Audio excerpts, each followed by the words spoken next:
Justification. No man can be justified by his works. He that mixeth but one sin with 1,000 good actions cannot be justified by his works. How then shall he be justified by his works, who hath not one perfectly good action among 1,000 sins? He that would be justified by his works must not have one ill action among all his actions. One fly in the box of ointment corrupts all. One defect makes a sinner, but many good actions cannot make one righteous. Job 9 verse 3. Man hath nothing of his own to justify him before God. First, because the best of his righteousness is imperfect. God never took cockle shells for payment. He must have pure gold, and he seeth well enough what poor stuff, what base coin the best of our righteousness is, and therefore cannot admit any of it in justification. Secondly, all the righteousness wrought by man is a due debt.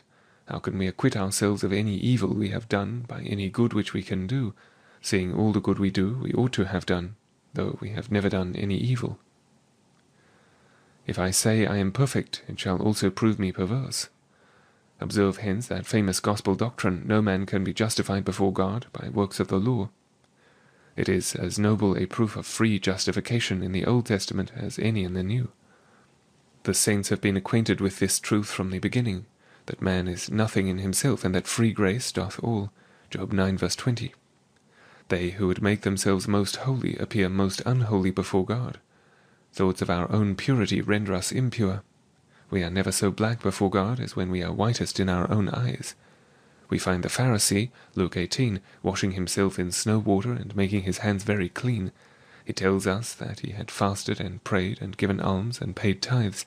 This is to wash ourselves in snow water. But the Lord plunged this Pharisee in the ditch. He cast him for a wicked man. The poor publican plunged himself in the ditch and judged himself fit to be thrown into the mire. But he went down to his house justified rather than the other. Job 9 verse 31.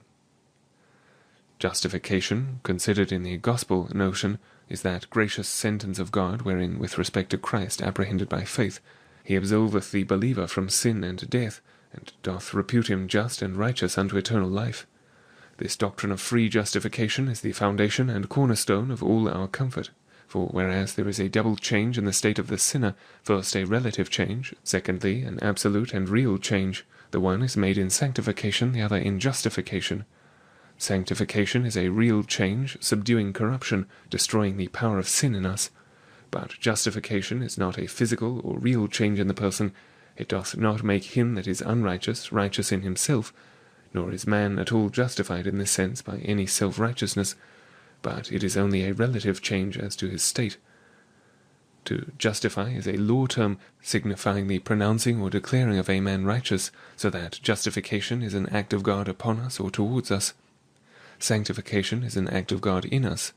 This blessed grace of sanctification always followeth the grace of justification as an effect or fruit of it, and though it may be easily distinguished from it, yet it can no more be separated or divided from it than heat from fire or motion from life. Job 25 verse 4. God does not justify a sinner for anything that he finds or sees in us.